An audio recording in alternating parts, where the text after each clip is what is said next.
hello. Hello. Is it going to be that kind of conversation? I would have gotten my vape. Oh, well, here on Rated G, it's always that kind of conversation. Whew, okay. How are you? I'm doing pretty good. Nothing terribly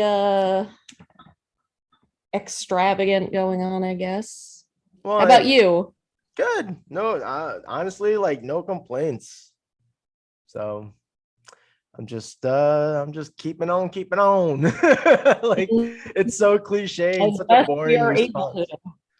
Yeah. Honestly, nowadays as long as I'm like at peace, I'm just content. I don't let too much bother me, too much. Every day is just another day. My boyfriend posted a thing yesterday or the day before that was like, I say it is what it is, and then I'm still mad that it is what it is. That's kind of the general feeling. I say that right shit now all the time, and it's true. Yeah. I thought you were like packing a bowl or something. No, I'm like just kind of watercolor doodling while we look talk. at you. You can multitask. Yeah, That'd be impressive. That'd be the first. I've never. Well, when you originally like reached out, because like I would say I not to like sound like a obnoxious asshole because I never wind up doing it, but like a lot of people ask me to be on podcasts to like talk about movies. Okay. Well, yeah, you are into films. I am very much into films, but like not as often to talk about like other stuff. So I was like, yeah, there are other facets of my personality, aren't there? So like, I figured I'd kind of like do some. I'm not doing anything specific here. I'm just kind of like doodle. So then at the end, I'm gonna try to remember to get back to that, whatever you're working on. Absolutely, yeah. If you don't mind revealing, that'll be fun. I can absolutely do that. Do that. All right then, I'm gonna start this live intro then. Let's get right to it. Do it. What's up, everyone? Welcome to another episode of Rated G. I'm your host, G. Terado. If you are new here, tuning in for the first time, welcome to the show. This is a podcast where I sit down to have honest, long-form conversations with old friends, new friends, fellow artists, creators, creative entrepreneurs, all of the above, all of it. And we just really share our experiences pursuing our creative endeavors, all the ups and downs, the wins, the loss, everything that is part of the journey. So if you enjoy this content, please be sure to subscribe if you're listening on podcasts, whether it's Apple, Google, Spotify. Please subscribe, leave a comment, share, all that good jazz.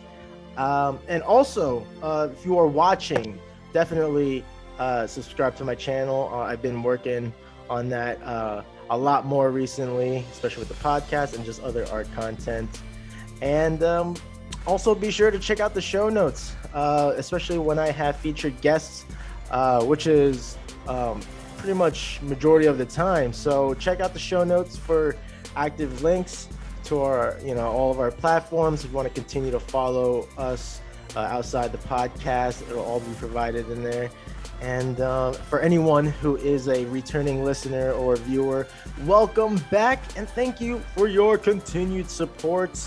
And like I said, spread the love, like, share, comment, and let's go. So I have this is a very special occasion. This is kind of like a virtual reunion. Old friend we met years ago at a local geek market called the Geek Flea Market in Kearney, New Jersey. And we kind of just, we follow each other like any other two people would on social media. But then, I don't know, it just kind of clicked to just decided to just have a sit down and really catch up. like normal people would. So she is a poet. I'm sure you are an artist of other crafts that I Jack of all trades, master of none. yeah, because I feel like when I start getting into the crafts, I'm like, I'm sure there's so much more than what I know of. I know you as a poet, and I'd happily dive into more. But yes, please welcome for the first time my good friend Gia Grillo. Hello to everyone out there in TV land. Did I say your last name right? Yeah, you did. Actually, like that is everyone wants to not pronounce the R. I've been dealing with this for like they're like everyone wants to say Grillo. Everybody thinks that I am like it's a popular, I think, Mexican and Puerto Rican last name. A lot of people call my brother Grillo, and like I've been like, no, it's not that interesting. It's just Grillo. Yeah. So you got it in one. My go-to move is literally trying to enunciate every like syllable or whatever that's in there, even if there is like even if it was like a grigio or something like that. Yeah, I've still been like Grillo, but it's like, oh no, it's the other. Like, oh, all right. No, but you got it. You're the first person in a little while that's got it in one. So yes, thank you for having me. I miss seeing we finally got back to Geek Flea. Geek Flea actually happened. When was that? April? Oh, was it? Okay. I knew yeah. it was coming back. I didn't realize it already like, passed already. Wow. Yeah, just kicked off. So how was it? And it was pretty good. It was like that perfect blend of there was no other competing shows, which has happened a lot in the past. The weather was really nice. It wasn't too cold or too hot. Okay. So it was like a nice little crowd of people, and as per usual, I spent more money than I made. And I made like a decent amount of money, but it's being a geek at a Geek Flea is incredibly dangerous. Yes. Yeah. Got some cool vintage action figures and some other, shit I don't need. Man, I do miss collecting action figures. Like, I mean, you can see in the background. Actually, you see like some of the old school stuff. Like, I got some Tick action figures. Oh yeah, I see your Tick. But I do have more going down this way and up. But yeah, I miss collectibles. It's a dangerous hobby. So dangerous. Yeah, I mean, some people would say I've grown up a little bit, but yeah, I miss it. I miss collecting. What is it about collecting? Well, I mean, like for me, because I collect like I have like the collecting gene. Like my dad is a big collector of general ephemera. Like it's not even just action figures. Obviously, again, being a big movie geek, I have a lot of VHS tapes. I had to be talked down from buying a Betamax player 2 weekends ago because I don't actually own any Betamax to play on it, but like VCRs, records, toys. So you have a working VCR? No, I have 4 working VCRs. Oh shit! Okay. I was gonna say, wait. So you have a broken VCR? Okay, so you have multiple operate. That's awesome. Yeah, that's awesome. Damn. There's a lot of stuff, even in the modern day of streaming movies that like you can't find, or is hard to find, or is like prohibitively expensive to find on DVD or anything. So it's true. Yeah. Damn. It's funny, like talking about like these retro things. Like I've been wanting to buy another Super Nintendo controller because I have a working SNES That's controller. awesome. I got a couple games on it, or for it. It's Zombies Ate My Neighbors and one of the Star Wars games. I'm terrible at both of them, but still, I don't know. I don't know. So part of me is like, I kind of want to get like, I don't know, just get another game. I mean, obviously, to get like a really good title, but they start getting pricey, like depending how popular they are. Oh yeah, and like where you're going to get Yeah. them. Luckily, since I'm still in New Jersey, we hit the giant stadium flea market a lot. And it's a hunt, but it's a fun hunt, and you can find some like really amazing old junk that's still working and still usable. As a gamer, let me ask you this question. Do you feel that modern gaming has gotten easier? Because I feel like some of those old like NES and earlier games, like I go to like Yestercades and like Silver Ball down in Asbury Park a lot and play like a lot of old uh actual like cabinet, video games. And Like the some of arcade. that shit is difficult, Oh like yes. frustratingly difficult compared to like, modern games. Not saying that they're not difficult, but No, it's just the configuration's more complex but more flexible. I agree with you in terms like with retro games for sure. I love Mega Man, but when I would play it, I was terrible. Like I'm terrible at all the games I like. Like I am bad at it. But I have one of my best friends, Davey. Like I don't know, we had like a bachelor party, and it was just a bunch of guys. We rented a cabin, and one of my boys had like one of those mini Super Nintendos that had all the collections. Yeah. Uh-huh. And I'm just watching my boy like kill it on Bomberman, Contra, like by himself. Oh, I'm just like, dude, like I was like, you should stream on Twitch because you're really yeah, good at these games. that's seriously some advanced. Yeah, I can't. God, I don't I'm know. I terrible. found it impressive, but Yeah. yeah, I think they're tougher for sure. And it's like weird because like, I mean, maybe because you're limited with the controller configuration. Yeah, I think the controls in general just being jankier back then.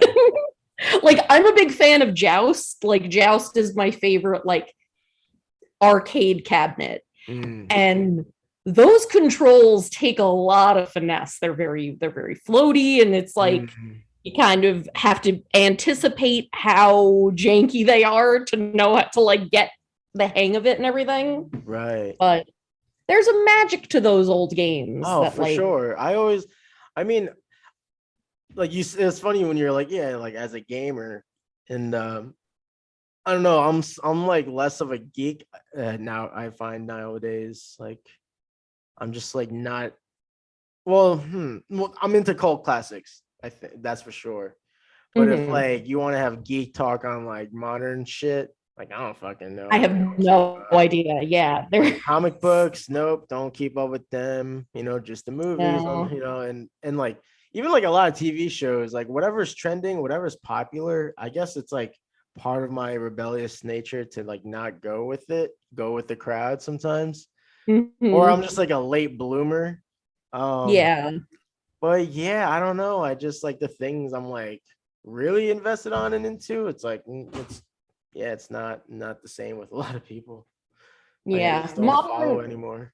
Modern geek culture is like its own animal these days. I feel like there's listen, I am a huge geek when it comes to the things that I'm into, but there's like there's all this stuff that I'm just like I was in a hot topic last night and my boyfriend pointed out, like, we were talking about really loving in-universe merchandise for things. Like, I don't want a t-shirt that says, I'm trying to think of a really good example. Like, the thing that I was buying last night was like something Stranger Things related, because I do still really love Stranger Things. But like, I don't want like a Stranger Things t-shirt that says Stranger Things on it. Yeah. I want like something in universe from Stranger Things. Like those are the sort of things that I really, really dig. And he was pointing out it was like a Five Nights at Freddy t-shirt that was just a t-shirt for the Freddy Fazbear, whatever it is. I've never played the game. But then like the two adorable, probably like 20-year-old or less cashiers were like, oh yeah, that's from the new game. And like in that one, and they were like starting to talk to us like we were intimately familiar with the game. Yeah. And I was just like, I don't know what they're talking about. Yeah. And I feel bad because like it seems to be such like a big part of the modern geek culture, and I just have no context for it. Yeah, that's kind of like I mean, I could kind of relate that too when we do markets, and if someone sees I don't know, like I had a Wonder Woman once that I drew, and then they just started like listing like other DC characters. I'm like, no. I was like, I really don't have any other DC character. Like, I don't even remember why I drew Wonder Woman, but it was just like a random thing I did. And then, they're like, oh, do you have this or this? I'm like, nah. It's like, I kind of just draw and paint what I know, and sometimes what people want to see, but I'm like, it's hard to get them all.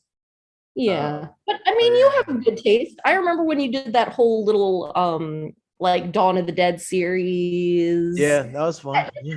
Yeah, like you got good taste, and like that's really what I love seeing from like artists at shows and things, is not like if you you can get like a Superman thing anywhere, but like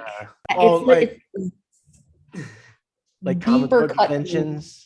Yeah, exactly. Yeah. Like who I went to this one thing up in Scranton, and this artist had a bunch of stuff from the movie Freaked, like paintings that she did of these incredibly obscure characters from this movie that like I've met like 8 people that have never seen it. Like I'm like, yeah, that's my girl. Like now we're friends. Like it's like, you know, those kind of deep cuts. And I mean, that's the sort of stuff that I do. Like, I don't know if you recall any of the watercolors that I brought to Geek Flea, but I've always, and it's not that she's a character that I'm particularly in love with, because she's kind of a brat, and like I don't like Gwyneth Paltrow, but I always paint Margot Tannenbaum from the Royal Tannenbaums. I've painted like 20 or 30 Margot Tannenbaums in my life.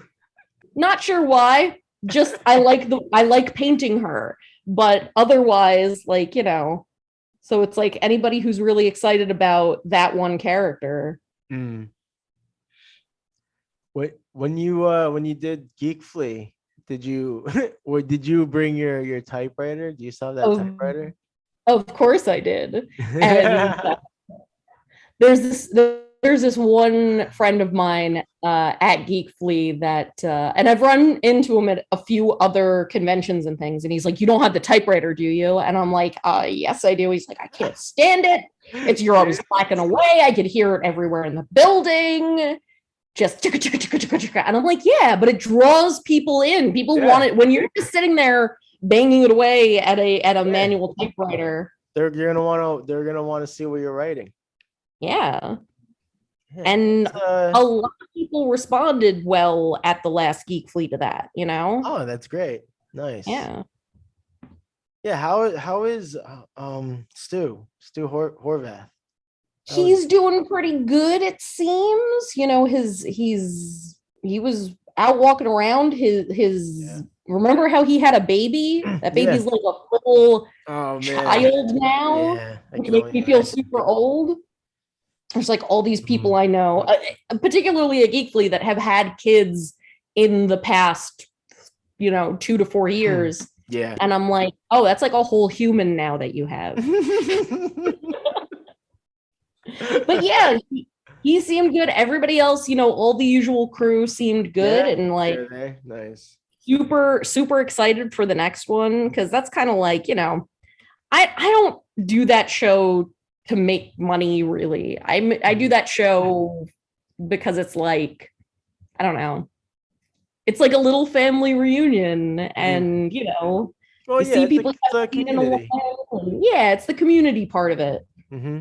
For sure. And if Uh, you I sell a couple of things, then ever since you I know. turned my business into an LLC, it's been like stressful because I because I miss those days of like kind of, well, I mean, I can still enjoy an event if I'm not doing well, but I don't know. Now I have to worry about There's the numbers. bottom line now. Now I have to, yeah, I have to like worry about numbers because of taxes and all this shit. But I can still I'm find enjoyment, honestly, if I'm not doing well. And I've, especially over here now in Richmond, like still trying to find my groove. I'm still trying to just still embrace like even just conversations with the community. Yeah. Still been a great experience, I'll say. So when is the next Geek Flea? That should be November, Okay. October, November, usually. But like, Okay. yeah, I mean, that's the whole the bottom line thing. Yeah. The I want to create for the creative pursuit, but also, you know, trying to make a little cash out of it. Make It's it it's look like, a it's like a really tangled web, you know? God, yeah. I, it's Yeah, it is. And I've been saying lately too, I'm like starting this podcast. I'm like, it's almost like running another business on its own. Like aside from the art business, then there's like the podcast business. And like I don't even know if I can actually call it a business because it's not making revenue. So it's like, yeah, but the word is yet. You got yeah, it's like, yeah, you yeah. gotta build up a backlog, you just gotta start monetizing, all that kind of good Yeah, stuff. not yet. I mean, we'll see. There's always hope.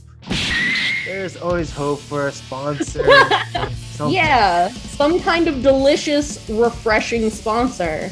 I could really murder my thirst right now. Good thing I got here Liquid Death.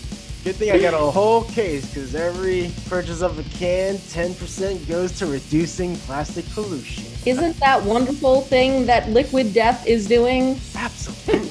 I'm refreshed and I'm helping the environment. It's hard not to do the corny like I don't know, like the Listen, corny like commercial voice. It's delicious. when I was in the car yesterday, my boyfriend popped open a can of soda, and he was like, I like that when you open the can. I was like, yeah, it's like a little whisper to you about refreshment. And he was like, it's a little whisper about how tasty the drink's gonna be. And like just the crack too, like that crack sound when it Yeah. cracks through. There's It's a nothing sound of like it. refreshment about to be obtained. Yeah. No, yeah, this has been fun running this podcast. It's been a great experience being able to just like meet people not only around the country but around the world, and then also reuniting with old friends too. So it's Yeah. been great. Although there are times, I mean, even like this right here, it's like it's bringing me back. I keep thinking about the Geek Flea days, and Mhm. yeah, good times. I mean, Definitely. yeah, if everyone, if like the usuals have been showing up, I'm assuming they're doing quite well, so that's good. Yeah, Happy to everybody's hear doing that. pretty good. And like there's been a lot of other like similarly sized events and things popping up over the Mm, last couple of years that, I'll see people at, and I've been doing this one up in Scranton at the Circle Drive-In, which is so freaking cool. I'm gonna plug them real quick. It's the go for it. NEPA Horror Fest. It's awesome. This June the end of June, they're showing, because they basically do like a zine fest and a punk rock flea, and there's live music, but then at night they show movies in the drive-in. So they're showing like Pet Cemetery and Friday the 13th. Nice. And so it's like a whole fun day full of stuff, and I dig it. When is that? Because this episode will be out on the 20th. That's the NEPA Horror Fest in Scranton, Pennsylvania, at the Circle Drive-In. When? I can send you links. Well, I want to make sure so that I want to make sure that this episode will be out in time to still promote it. Yeah, it's on the 26th of perfect. June, if memory serves. Let me double check that, just so I'm not like completely misleading people. 25th of June. 25th. Okay. See? Good thing I checked. Perfect. Yeah. Excuse me. I will make sure future G clip that. Make sure we promote. Notes. Yeah, from all of our friends and things. So yeah. That's awesome. And your pops is doing well. He's doing very well. He's also painting a lot. Nice. Yeah, he was at Geek Flea. He always does better than I do at Geek Flea because we have big, giant, gorgeous canvases. And there's a painting I kept talking to him about it. I wanted to get it for my brother. And which one was it? I think I had my eye on he had the Milano ship painting, but then I think I wanted to get one of the Star Trek ones for my brother. And I just fucking never, I don't know. When I had the money, it just always went towards something, whether it's for, I don't know, weed or actually towards the business. I'm not going to lie. It could be one of those two. But I just like, I was like, I kept, every time I had a chance, I'm like, I still, like, I always had my eye. Just let me know. I can definitely send you pictures the next time he has everything, because I mean he has so much stuff. Like my mother is like their entire basement, because he's constantly painting and he's constantly like trying different stuff, and like right now he's actually been sculpting. He's been doing these little, I don't even know how exactly to describe them, but he's been basically using plaster and like Pringles cans or milk jugs to kind of form these cylindrical shapes and then carving into them and making these like vase kind of things, but they're more of just like these weird decorative pieces. And like, I don't know where he got this idea or what, but I just went over the house one day and there were all these like about yay high sized weird sculptures, and he's like, this is what I've been doing now. Okay. I'm like, well, it's great, but okay, like sure. He made a big egg.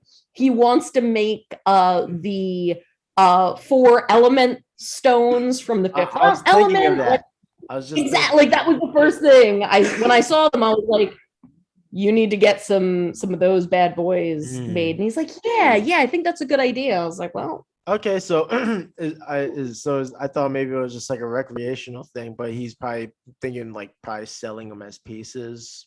Oh yeah, he brought all the ones that he made to play, and he sold a couple of them because again, like they're the sort of thing that you could put like a flower in or nice a candle in. It's just they're like weird. I wish I had some pictures of them. But he's not very active on social media, right? Like he's not. And like he has a Facebook page, but doesn't really do anything with it. Yeah, people always ask him. People are always like, it'd be great to be able to see more of his work, but also even like because sometimes every now and then, when I'm getting nostalgic. Sometimes I'll be like, just send him a message that what's up. He'll send you pictures. He'll definitely send pictures. And, that's kind of where I get a lot of the how do I even want to put it? My strange, like, because yeah, I paint sometimes. Oh, I see what you're saying. You're very But like, multifaceted. yeah, I'll pick up like a random craft and just be like, yeah, I'm gonna just try doing this for a while. Like I picked up needle felting over the pandemic, and I've been making weird needle felt things, but like there's never been a feeling of well, I this is the kind of art that I do. Right. I only draw, or I only paint, or I only make jewelry, or I only, it's always like, oh, that looks interesting. Let me try that for a while. Kind of like Just see where it goes. People call the master of none kind of thing. Yeah, exactly. Which I don't know why that one rubs off the wrong way on me. I'm like, I don't like that term. Master of none. I like jack of all trades. Yeah, jack of all trades is, but master of like a handful of things. Master of a handful. Well, that's the thing. Like, I've never, I mean, aside from the poetry, really, there's nothing that I've followed for long enough where I would consider it masterful. It's all semi-recreational. And unfortunately, the thing that I tend to get into is as soon as I start thinking about it as, oh, well, this is definitely something I can sell at Geek Flea, that's when the balloon deflates. I hate phrasing it that way, but like the minute that I start looking at it in that way, I'm like, oh, I'm like not super interested, or I move on to something else, or the ADHD. Because it's more vulnerable. Maybe you're more vulnerable in the aspect of like you're maybe not vulnerable, but like you in a sense you're kind of putting it in the hands of others to be able to judge it or comment or whatever it is however they're gonna react, and you're now like, and you're attached to it too, so yeah, you're kind of, it's like there's like a vulnerability.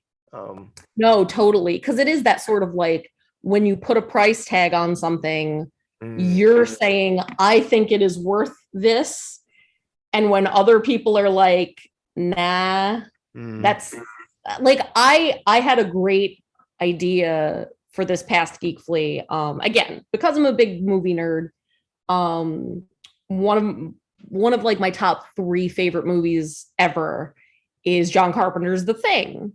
So I was like, oh, I'm gonna get little petri dishes, and I'm gonna needle felt some like things like from the scene with the blood tests. Right. So they're just little kind of creatures coming out of these petri dishes, and I was like, that's like a thing that people will kind of recognize, but I can be creative with it. And weirdly, and that's always the case. The one that I thought was like the best one that I made, nobody had any interest in it. Like, and I was like, I don't know where, Yeah. Oh my God. That's, boy, have we all been through that? I liked it. Yeah. Yeah, but it's usually like the piece you're most happy about in terms of the result, and even like the process of it's like, oh, this one just felt great. I think it was great, and then it doesn't sell or draw interest. Yep. Yeah. We've all been there. Sucks. And it's like, it's something that I think about a lot. I mean, even with my poetry, it's always the pieces that I'm like, that's kind of like just okay, that will wind up getting published or something. And the ones that I'm like, this is like the best thing I've ever written, that people will just be like, nah, not into it. And I'm like, well, but like, well, what is that? Like, what? Well, is there like is there a sort of running theme of the ones that people do like? Are they like similar themes or messages? I don't really think so. Not in my work. I write about a really wide swath of things. I don't know that there's, I don't know. Like I'm trying to really think about the stuff that I've had published over the past 5 or 6 years. And like if there's any like joining thread, but I've had long poems published, I've had really super short pieces published. The yeah, there's it's just I do a lot of writing workshops and I talk to other poets, and I sort of have like a mentor as it applies to my poetry. And like it was really advice from my mentor that was like, if you're sending stuff out to a publication, if they ask for 5 poems, send 5 poems, even if you don't think you have 5 poems that are worth publishing. And it's always those extra pieces that I've thrown in that I don't personally think a lot of that wind up getting picked up. And something that he said in a workshop recently that has been really sticking with me is that, like, as artists, as writers, as creatives in general, you know, it's always the thing of like you're your own worst critic. Oh yeah. But a piece of that I had never really considered before is like when I interact with something that I've created, I'm bringing all of whatever my own baggage is to that thing. And there's a lot of whatever the meaning of whatever that thing is that the audience doesn't see, because they can't see because they're not in my head.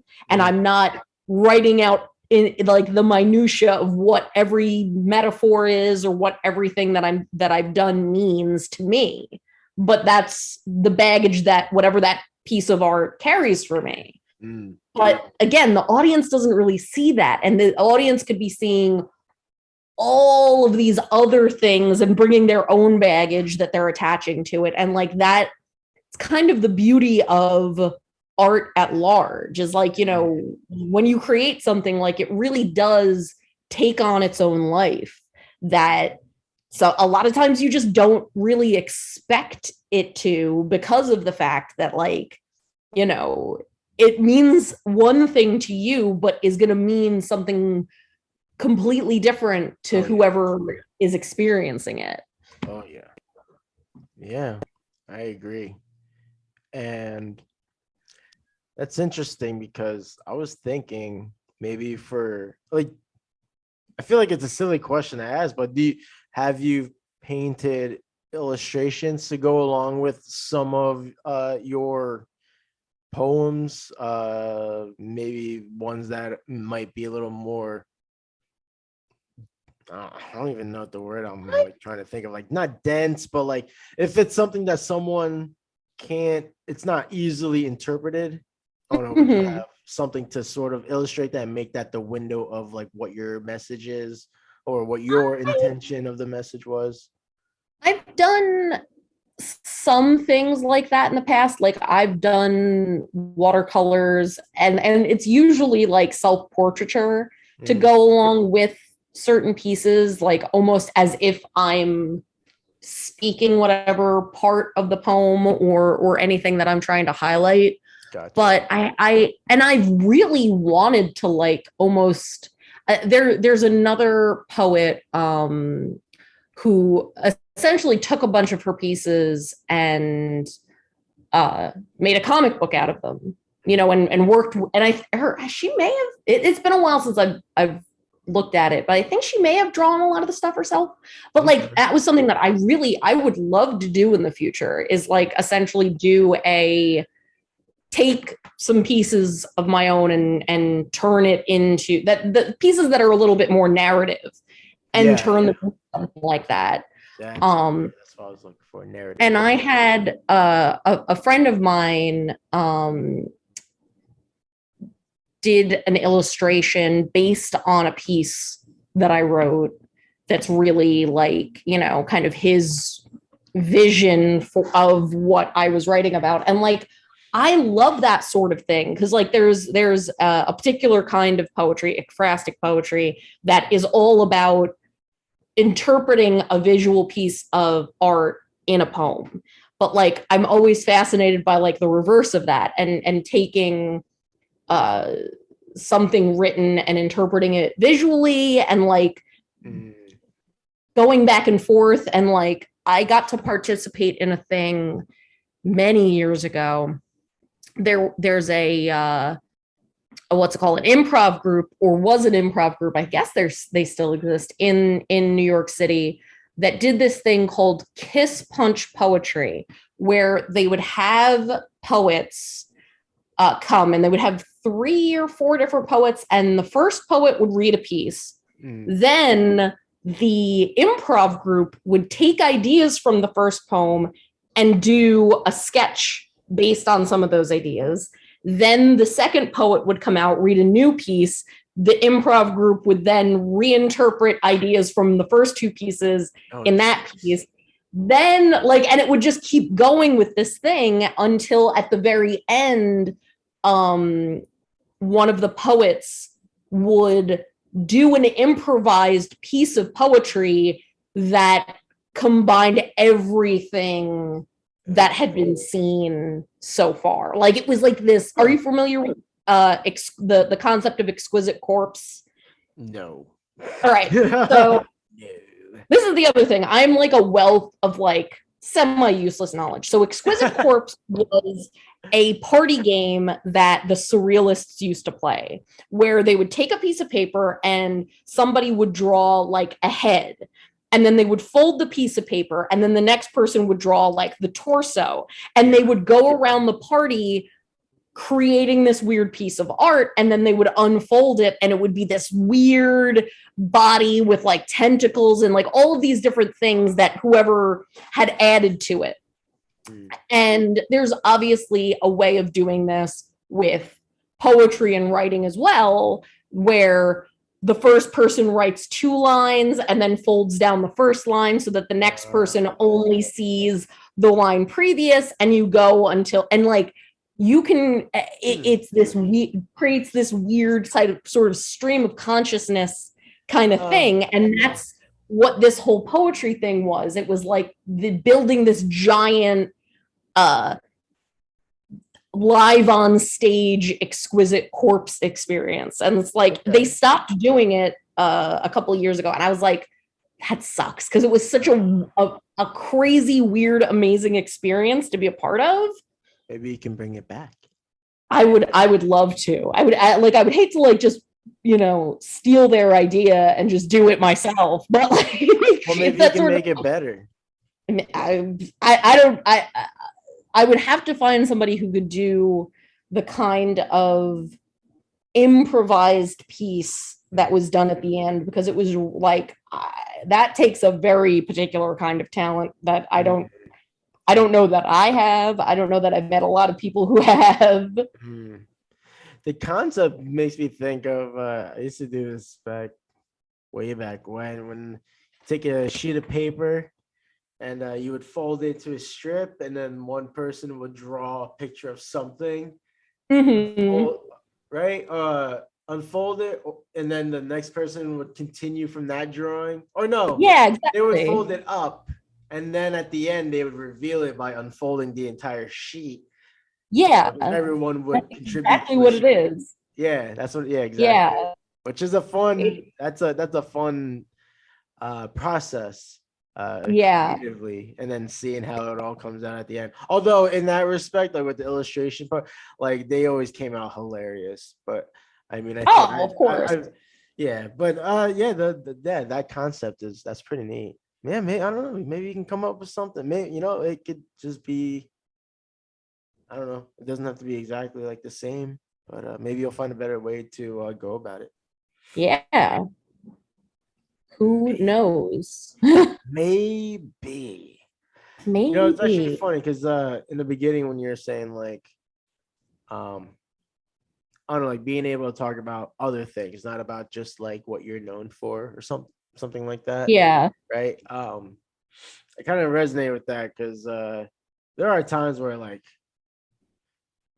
this is a podcast to feature other artists, but I do like to like offer the option of like, like, I mean, obviously I want to bring you on and introduce your art form and all of that, but if sometimes you want to just talk about other things, like other real shit, or just like goof around, like whatever, I'm always down for that too, because I get that, right? There's like there's a point of burnout.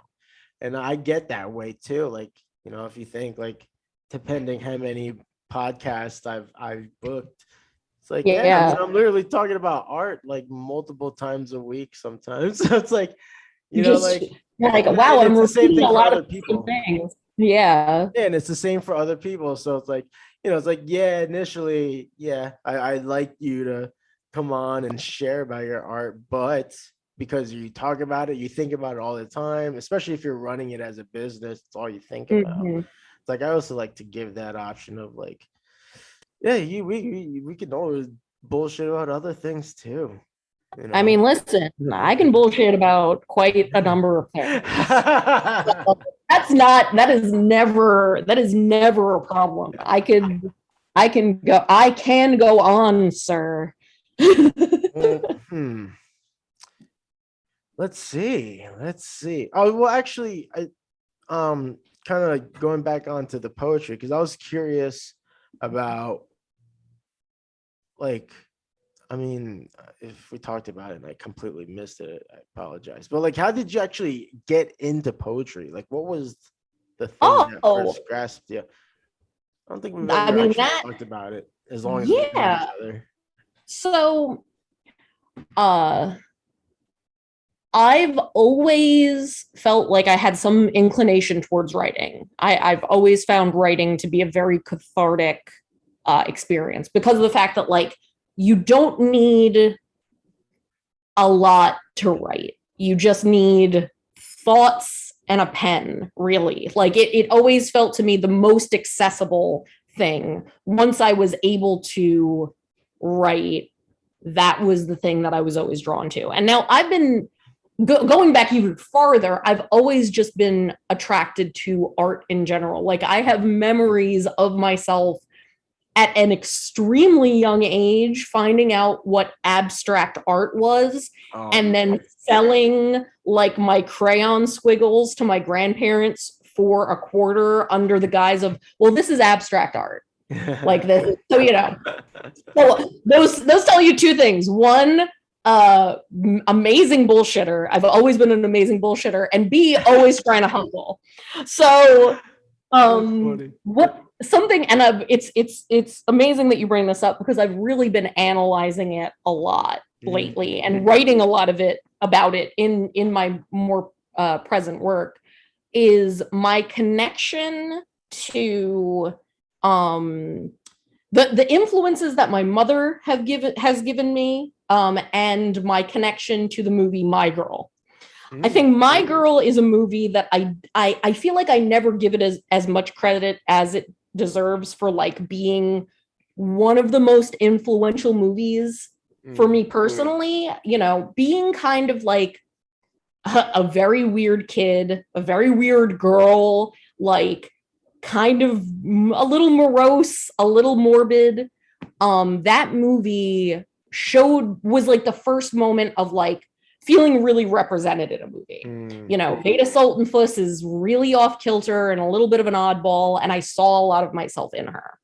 And how does she express herself in that movie? She falls in love with Griffin Dunn. I was already in love with Griffin Dunn from another movie called Who's That Girl? And she started writing poetry. And I was like, oh, well, that all feels right to me. And so my mother was the first person to like ever really encourage that in me. She got me my first collection of like the collected poems of Edgar Allan Poe. I still have this amazing little like Dover paperback collection of like, it's like Shakespeare sonnets, more Poe, Emily Dickinson, and Keats. And like, I just started reading poetry and I was like, okay, there's a lot to work with here because there's a lack of barriers. There's a lack of borders in poetry. You know, like there's a lot of poetic form and everything, but it seemed like the kind of writing that gave me the most freedom to just kind of do whatever. Because, you know, I wrote like short stories when I was little and stuff like that. But like with poetry, I could be really, for a lack of better way of describing it, I could be really weird with poetry and I could do a lot of weird stuff. So, I mean, I've been writing poetry since I was like 8 or 9. Like I had a teacher who, like, for a project, there was like this youth poetry book. And so she had us all write poems for that. And like, it was definitely one of those like pay to publish kind of situations. But our grade got published, and I was like, wow, that's like something I wrote in print.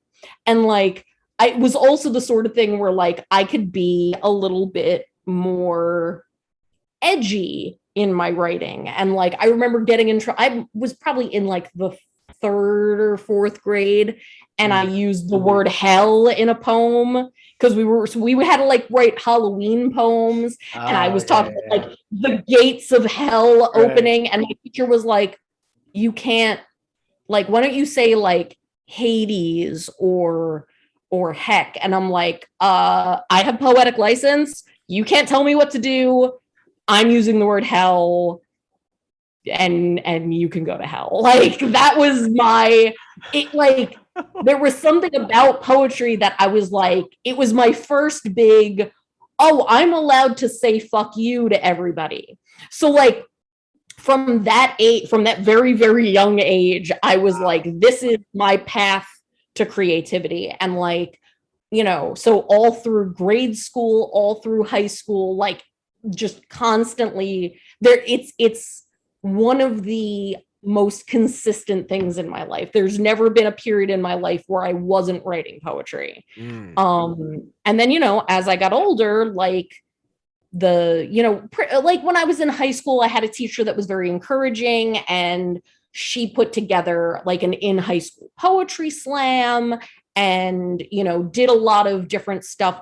She brought in poets that were published poets to like do workshops with us. That's Lisa Klein, who is still like a huge part of my heart for like opening that world up to me, and again, pushing the boundaries of what I felt I was allowed to say in the confines of a school.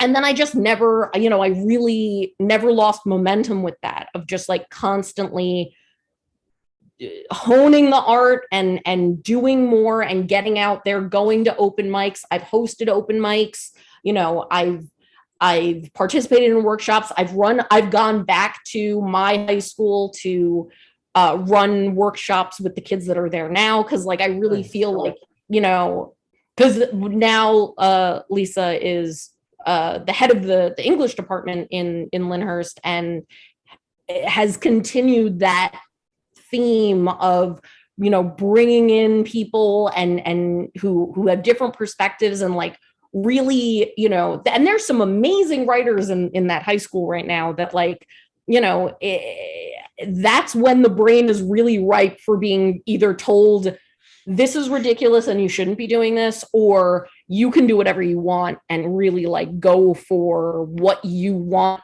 creatively in life, and that is an option into your adult life. Because, you know, like, I feel like there's a lot of like pushing of the practical in modern schools, of like, you know, and my whole family has, like, I have a lot of teachers in my family, I have a lot of educators, I have a lot of people in the school system at large, I have a lot of friends that are teachers, and like, you know, it's all like standardized testing, teaching for the test, standard, and it's like crushing. And I remember when and I'm like 36 now, so it's been a while since I've been in high school, but like, even back then, really fighting against you have to take classes so you can take this test. And I was like, no, I'm not doing it. I test well, I don't care, I'm gonna go and do an extra art class or an extra creative writing class. Screw teaching to the test. And there's, you know, there are kids going through insane shit right now. I mean, like, I don't have to go into how insane things are right now when you're like 14 through 18. Right. Yeah. But like, giving, like, going to kids that age and being like, you have the ability to make yourself heard. and make yourself heard loudly.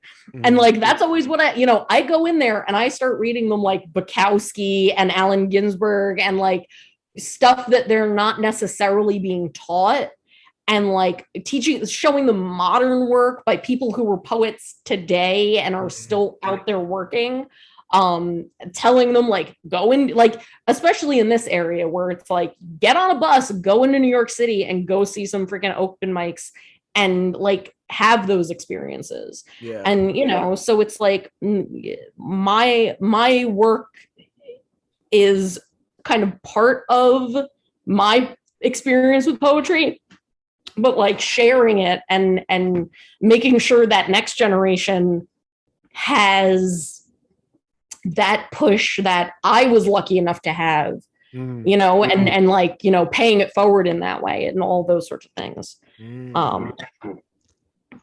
It's quite a mission, but an inspiring mission. Keeping the art form alive, keep it. Poetry is, and poetry is such a weird art form. Like it's like, as well, it's one of the oldest art forms, and it also has like all of these kind of very strange stigmas around it, like where it's like, again, I think it can be super accessible, but people feel that it's very lofty, or that it's like this very niche thing that you have to like have like 8 PhDs to understand. It's like I never went to college. I never, the writing that I've learned how to do, I've learned from listening to other writers and picking things up and making it up as I go. Like that's the other thing that I think is extraordinary about it, is like you can kind of make it up as you go. And now there's certain people that'll be like, no, that's not poetry and blah blah blah, and it has to be this very narrow thing. Fuck all those people. It can be whatever you want it to be. It's because like you mentioned Charles Bukowski, and it's really funny having you on the show. Well, not funny. I think the coincidence maybe, because earlier in the episodes there was a point where I would read a poem at the end of every episode with whoever I'm sitting with, and it would I can't quite remember right now like how I based off like how I picked, like sometimes I would kind of try to pick a poem that I find a correlation with my guest, like there's like I would find a commonality between my who I'm having on the show, and then I would try to find something like a message or whatever from a poem. But there was a Bukowski poem that I did read, and it's the "Go All the Way," and that's a great one. But also, actually, funny enough, towards the end of high school and during college, I actually, because I've always had this in the back of my mind, I always wonder if I still have them. But I went through a poetic phase and wrote. I'm actually looking at the folder right now. I have 21 poems that I've written, and it's a love story, young love. Love, definitely a classic inspiration. yeah, right. How original, but it's just so funny. Like for me, it's just funny looking back. Like I went through a phase where I was really trying to write something meaningful, and some of them were a couple of them were sonnet forms, like sonnet formats, and then other ones I think I was just going by whatever rhyme scheme I could think of or whatever. But I mean, that's a super common thing. Is like I think almost I'd be hard pressed to think of one that I know that didn't at some point in their life write poetry. You know what I mean? Like it is something that everyone comes to at some point. They write something that even if they don't entirely realize it's poetry, it's poetry.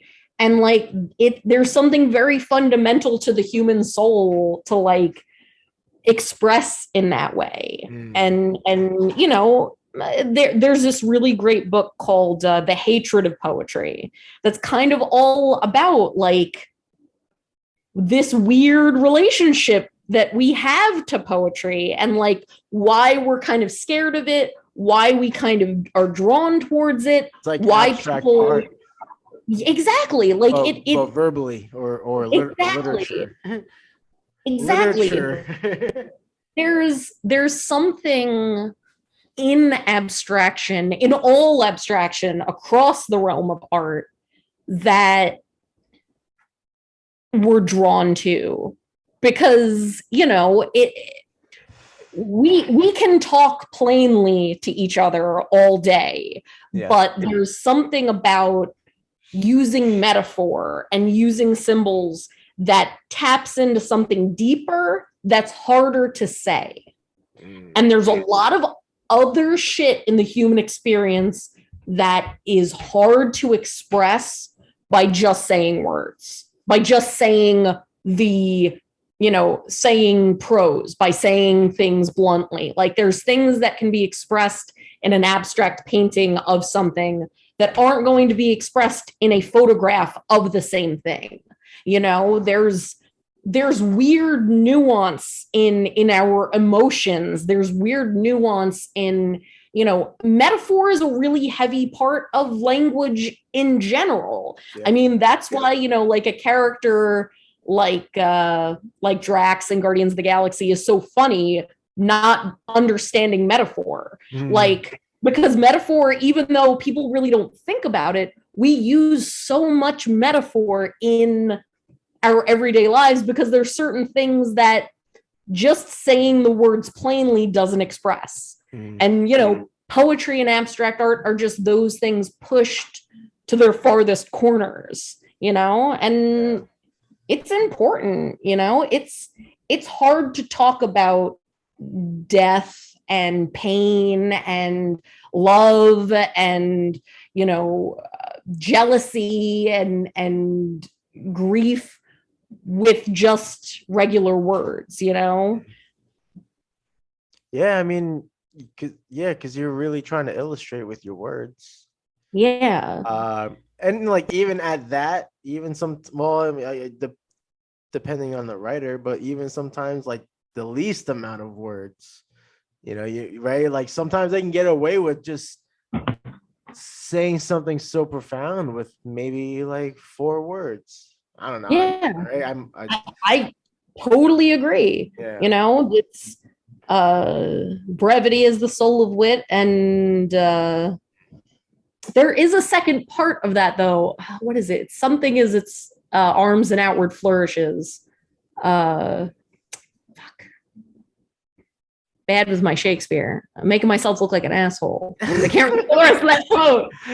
But you know, it's there's some things that can be said in like these like simple single phrases, like, and other things you need to really paint a picture. And I mean, shit, you can say a lot without any words. Yeah. Right? Especially if we're talking from performance wise. So for sure. There's a lot of power in that.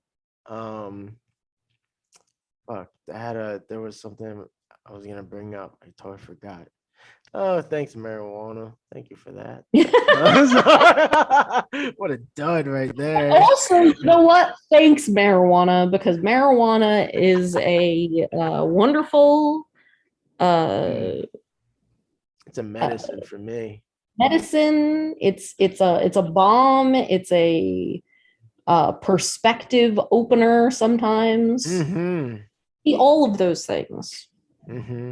Mind expander. Yes. Everything you're saying so far, yes. It's also not for everyone. I will say. Absolutely. I've witnessed a couple of cases. I'm like, we ain't doing that again.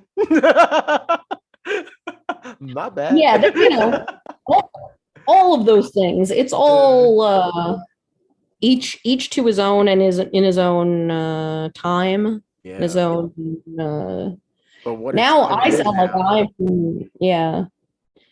Because I mean, now, right now, it's just become legal Mhm. in New Jersey. Whoop, Um, whoop. yeah, Even it's the been whoop nice. whoops, they're allowed to smoke when they're off duty. I'm just Yeah, saying. Whoop, whoop. I'm still trying to find out the legality of like, can places still drug test you for weed? Yeah, so I think it's how it's designed. And I maybe that costs money for, like I don't know. I feel like it's so much, it gets real complicated with that because we're talking like Yeah, probably like, bigger corporations and stuff like that. So I'm sure there's like money. I'm sure it cost them something to like have a specific test or or yeah. well, I just mean like, if I went and tried to apply for a new job, like, can they be like, well, we drug test here? And it's like, well, but it's legal. Yeah, that's Like, what I'm saying. are you Well, because gonna? there are tests that don't even like look for that anymore. Right? I thought Yeah. so. That's what I'm getting at. Oh yeah. I guess they're just testing for harder stuff. Yeah. Yeah, I Uh, don't know. Yeah, it was weird. We did a cannabis festival recently, and yeah, I think just because like where the times we came from, because you and I are very close in age. I didn't realize how close we were.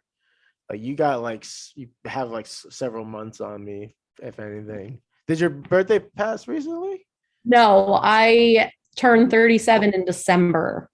Okay, okay, so my mistake. You got like a year on me, but I don't know. I think I'm so used to talking I'm to people very that, youthful. huh?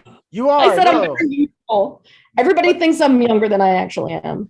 I've been finding myself talk like connecting with more people that are in their later, even sometimes mid 20s, and I'm like, am I putting out a vibe or something? I don't know, but You're very youthful too. I try. Well, Like, Asian don't raise youthful energy. Asian don't reason. Yeah, I'm definitely still a kid inside. Yeah. We got to remember to try to keep young while we can. Yeah. And I think that's why I'm so reminiscent of the past, because not to sound all like, "Brr," but the innocence in the time in like our childhood, then like the youthful times. There's so much innocence in our behavior and just like the fun, all just Mhm. the whole thing, like It's just the important to childhood. be connected to those things. I think that's like, I mean, you kind of have to analyze where you came from to figure out where you're going, you For know? Like sure. Yeah. it's and like I said, my all of my reflections on my girl and like where I was when I was like sort of starting my journey as a poet, like it's been coming out in my work a lot lately. And I Mm. think it is just like the past 2 years have been a very reflective time of Oh like, yes. Oh yes. I who agree. am I? Where am I going? What is this world? Like all of those sorts of things. And I think like there's a there's something in us that when we're thinking about that stuff, we think to our childhood. It's there's like so many keys in our childhood that will unlock whatever we are now. Yeah. Um, not to get too like heady and No, that's fine. analytical. If we go there, we go there. It's all good. As long as we go there together. Yeah. No, but I agree. Yeah, I always look back. I'm like, yep, I'm glad I grew up the way I did. And, I mean, shit, talking about being in the moment with your friends and all that. I miss Like it. I honestly, miss just making being friends out there here. and yeah. No, making friends here though, it's like it's weird. Well, not weird. I'm sorry, it's not weird, but it's like I don't know. It's like it's like almost you have to put like some extra effort to really get attached. Like not attached, but I don't know. They're It's a just thing that happens as you get older. Like we, yeah. when we're kids, we're thrown into a lot of situations with other kids. where we're kind of like forced to make bonds and to survive, because childhood is like fucking fraught as hell, and there's like a lot. It's dark being a little kid a lot of the time, like, because you don't know how anything works and you're expected to behave in a particular way, and like there's a lot of like structure and parameters, but you're like so like when you're a kid and you're in school and all those sorts of situations, like bonding with other kids is easy, but as you become an adult, there's like less opportunities for that, unless like you're working, like, you make friends with people you work with, or I mean, I know that a lot of the friends that I've made in my adult life have kind of been through, my partners and like people they knew, or running again things like Geek Flea, where I'm kind of thrown in with similar people because of that, and or the games that we do, or like things of that nature that like but I feel like I'm very atypical with like having a lot of those opportunities, and like it's nice to see that like tabletop gaming and LARP and things like that are becoming a little bit more kind of mainstream, because I feel like those things afford making friends into adult life in a way that a lot of other, especially for like real weirdos, like it's ways of like bonding and finding new people, but like it's tough out there it's tough making new friends, because like I don't know about the people that you're interacting with, but everybody has some sort of social anxiety, especially coming out of the last 2 years. That's like, it's tough just kind of being yourself out there right now. Yeah, there's a couple of people. I mean, there's definitely a handful of people that I really do get along with here. It's just a matter of kind of breaking that, I don't know, like that just getting over that wall of like, all right, like now we can like hang out. Like like my, I'll just categorize like all my artist friends. We're great. We do stay connected. But it's all social media, and I'm like, I'm just speaking personally. Like I would like to get over that hump of like, I would like to see my fellow artist friends and like have a drink with them or share a blunt with, like they're like another normal friend, but we actually have this one specific thing that we're both really into, right? Like I've been really on this rave with like the stand-up comedian community, because they have that like stand-up comics have that great bond, and I feel like in a sense I'm trying to create something like that with the podcast, but also trying to start something here, and like kind of like I would love to have a little clique of like a few people, artists of any kind. I mean, even if not artists too, like I just need friends in general. I need people to click with. But it's tougher. It is tougher to get over that hump of like, I don't know if it's like commitment or what, because it's all new. It's just there's like something there. It's like weird. It's hard because I've tried to like make some attempts, and something always didn't work out. It's like, I don't know. It's just like it's much more challenging than what I remember. Yeah, well, I think it's also just because like as you get older, everybody is so freaking busy. Like, and I think already settled in too, right? Like you have your own ecosystem of friends and all that. So definitely. I mean, the thing that has been like one of the biggest blessings in with the current community that I have, again, we do a lot of tabletop gaming. So there's always like well, I mean, like, and it does suck that you're so far away. I know. Like timing is not great. But like if you can find a good group of folks and like a really good fun game, that's a huge thing. And the other thing is I guess it was like kind of right before the pandemic, we started just doing like a Friday night movie night. And every Friday night, unless listed otherwise, people come over my house, we watch movies. And it's a landing pad for some people who like they're like, well, I'm gonna go see what else is going on, but then we might come over later, kind of thing. And it's real cash, and it's just a bunch of people in a room, usually watching something really awful and laughing. Yeah. You know. Well, like I mean, I went to school for animation. I had a lot of friends, classmates that were. I mean, I had roommates that played Warhammer. Yeah. I forget like what night they had, but they always had a night every week. Mhm. It'd be like 4 or 5 of them. They had like the I mean, it's pretty cool because like again, like I like figurines, and I was Yeah.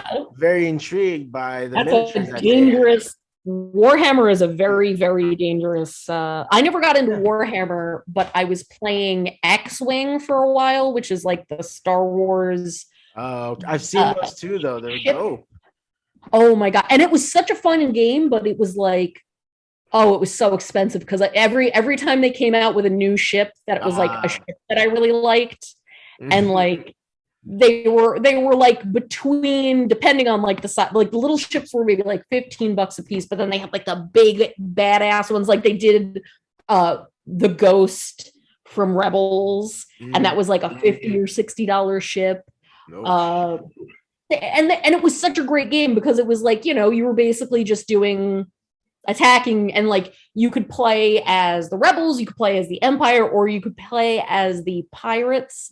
And oh man, I would do a couple of like really small speedy ships, and I would just like decimate people. I would usually die, but like it wasn't about that. It was just about, how much damage can I do before I use the card that, like, if you blow me up, my ship blows up and you die too. Like that was my goal. That's But awesome. but Warhammer is like even worse because there's like so many figures to buy, and people want to like amass these armies, and it's just like, oh god, it's very addictive. No, I've seen it. I've witnessed it living with my roommates who were also my classmates. And but going back to like the community, like they they had that together. So Yeah. it was pretty. I had no problem. Like it seemed like a lot of fun. I would just stay in my room and just like do whatever, but I would always see them putting out all the figurines. I'm like, oh shit's about to go down tonight. Yeah, it's like it's so much fun. And I mean, a lot of the stuff that we play isn't like super crunchy. It's not like there aren't really figure, like it's mostly like real role play stuff. Gotcha. So it's like you're just going through the lives of these other characters, and it's really tasty escapism. And the game that my boyfriend Sean wrote, Remember X, which is essentially like if you were to play Stranger Things as a game, like a lot of the same source material, like really playing off of that kind of the whole 80s aesthetic, the whole era as genre. And so like, I like once every 2 weeks getting to play a high school kid in the 80s who, life was simpler, but sometimes maybe there's monsters, and like, kind of get to like, and I mean, even as far as that, like I've gotten some like really good poems inspired by those experiences, because like you are kind of like living this alternate life and seeing the world through very different eyes for a little while. And that's true, because like you could like that it'd be interesting to be reading a poem and like maybe at some point towards the end you realize you're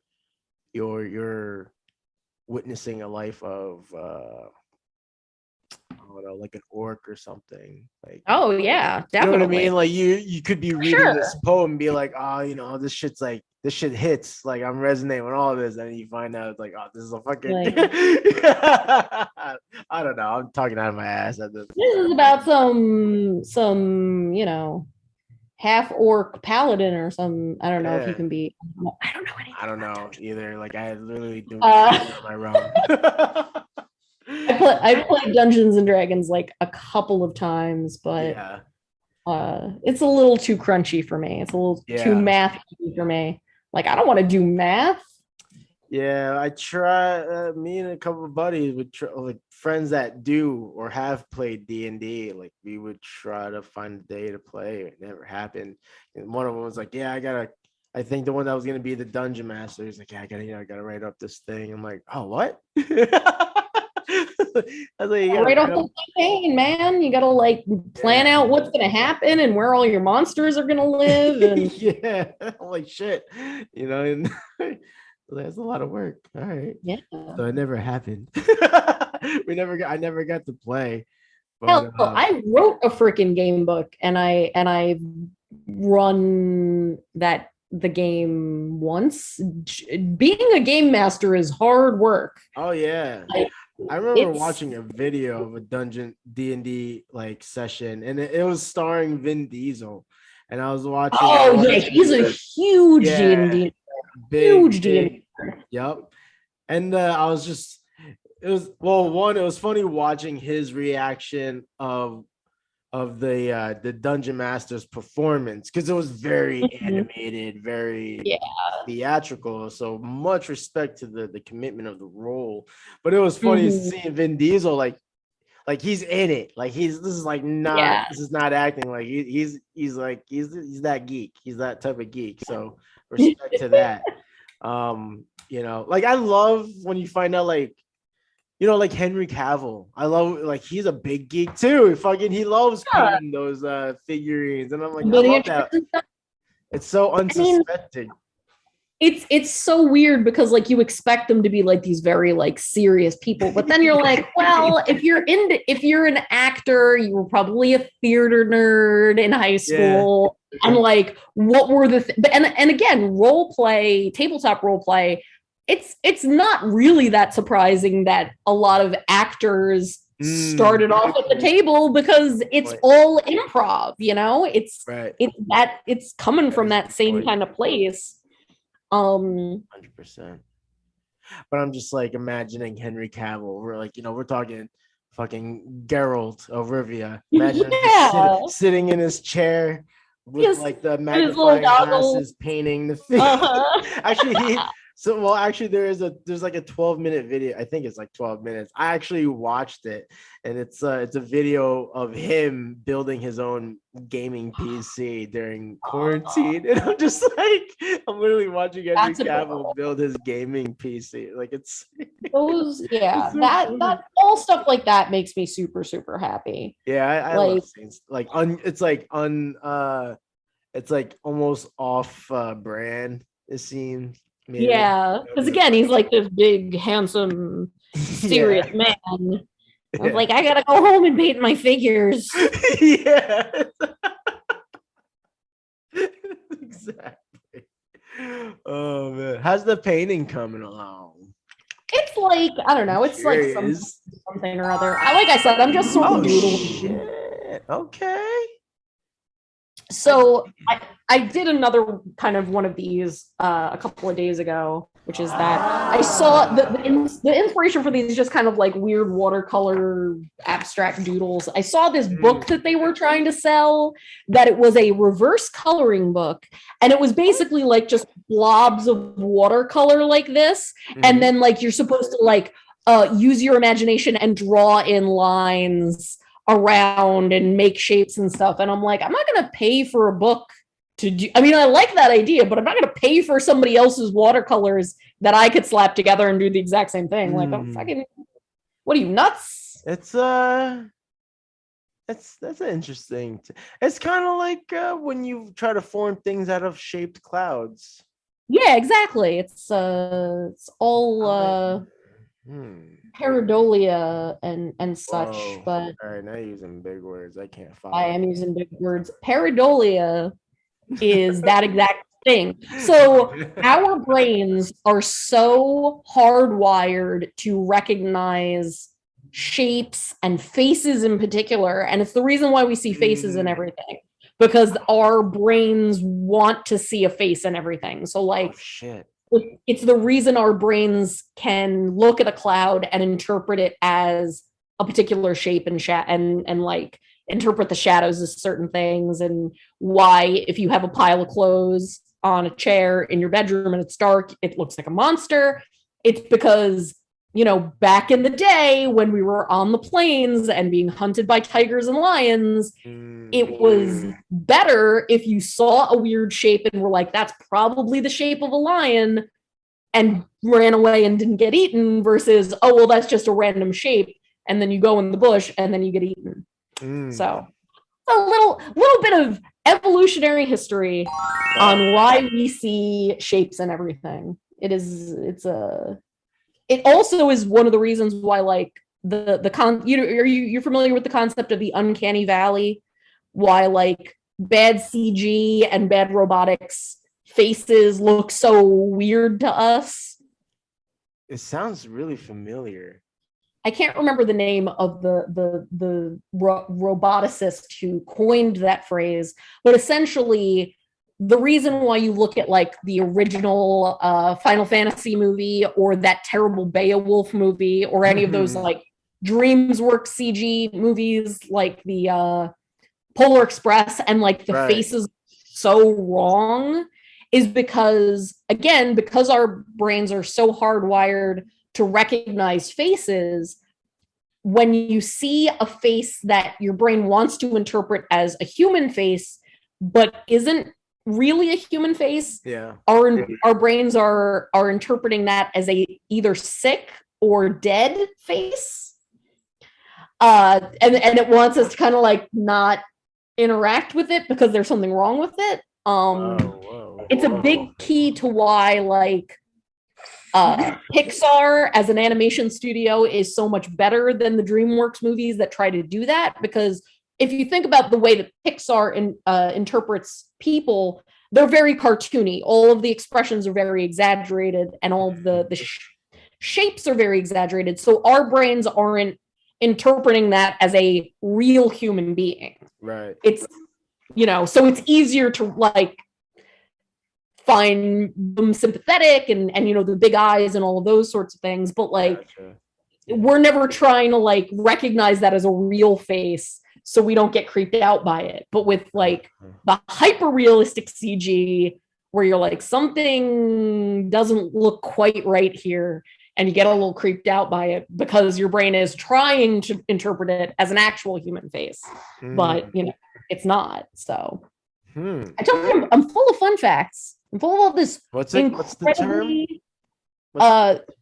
The uncanny valley is usually it's like kind of like a bell curve of like, when the closer either a CG or robot face gets to a human face, the creepier it gets until it actually starts looking like a real human face. Right. But because of the fact that we haven't quite hit that yet, it lives in the uncanny valley. No, but I mean the thing with the shapes.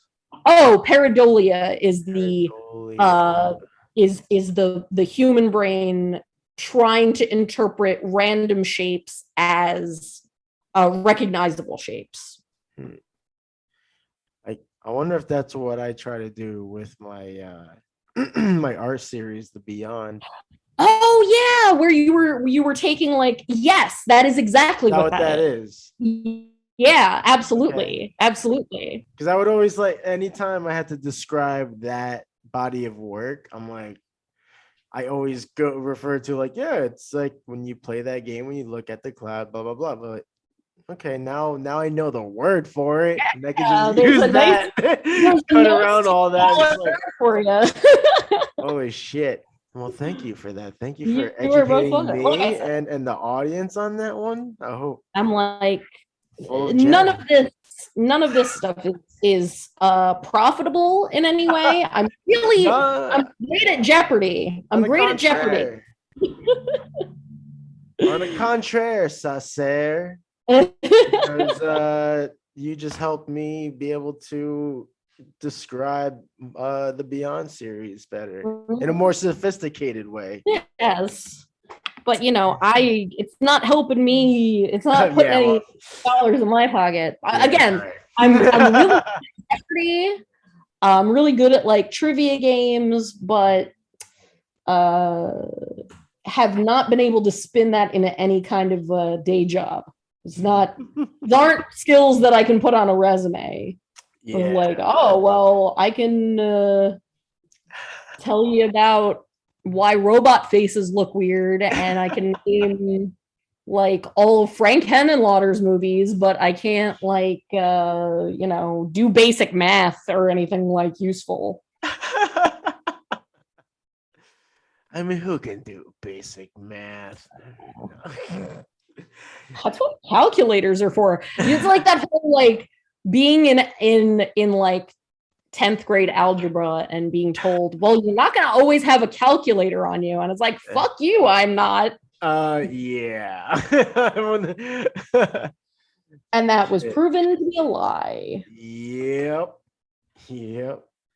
Although I'm trying to be a little more disciplined with my devices.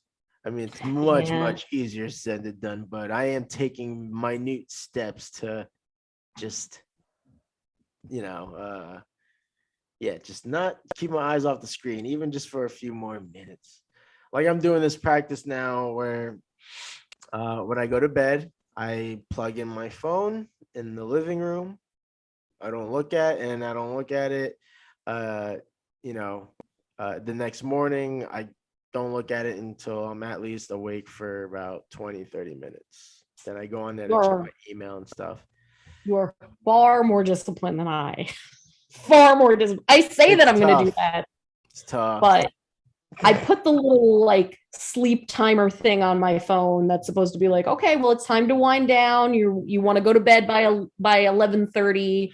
You should put your phone down now. And I'm like, yeah, but I'm playing a game while I watch TV instead of like, again, doing something useful, like doing some art or doing some writing before I go to bed. But yeah, I mean, well, there's still troubleshooting being done because I found out when I do finally get on my phone, which happens around when I'm about to drop some deuces, and then I'm on this toilet and then I'm scrolling through, and then sometimes the negative shit seeps in and then kind of gets me in a weird, rough start to my workouts and moving forward on the day. So, but I mean, yeah, it is tough. It's a tough practice. So it really takes a lot of like deprogramming from always having it on you. But I do it to keep my peace. It's like the only way I can keep a peace of mind. Oh, for sure. And it is like, I use it a lot just for which most people is just keeping it. I still do. But things like that. And it is that the things that I find the most dangerous is the constant news feed. That's the thing that is I'm trying to be more conscious about, because like, especially like when something happens, specifically being like, I'm going to limit how much time I engage with this thing, because it starts just seeping in and clinging, and it's the only thing you can think about. And then it goes back to what you were saying in the beginning about like the things that you can control versus the things that, like, if you just keep thinking about it when you don't have control over it, that feeling of not having control just starts sticking to your bones and can get very dark. And it's rough out there right now. I know. I was talking to a friend one time, and he was stressing out on just because of what he was keeping up with, like, I guess, news wise. And I forget exactly what I said, but it was kind of like in a sense of like, I think I just said, I'm like, it's really unfortunate, but I think, and like when I make these statements, I'm like, man, I guess like in text, I come off as like cold-hearted, but it's, again, I have to worry about, we have to worry about our own mental health.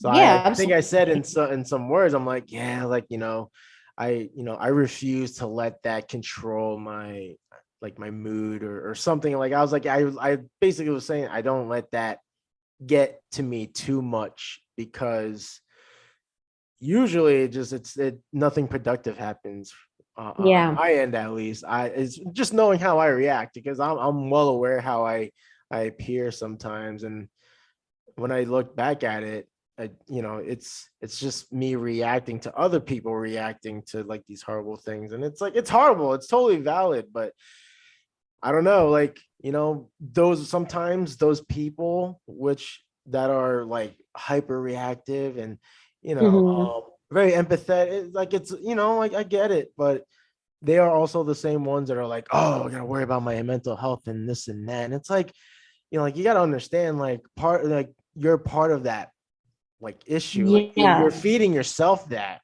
so it's like you gotta Yeah. sometimes it's harsh, but you have to sometimes make that harsh decisions to like ignore. I don't want to say ignore, but I mean, Ignore yeah, it, but and then you really limit are it. ignoring it and just kind of not.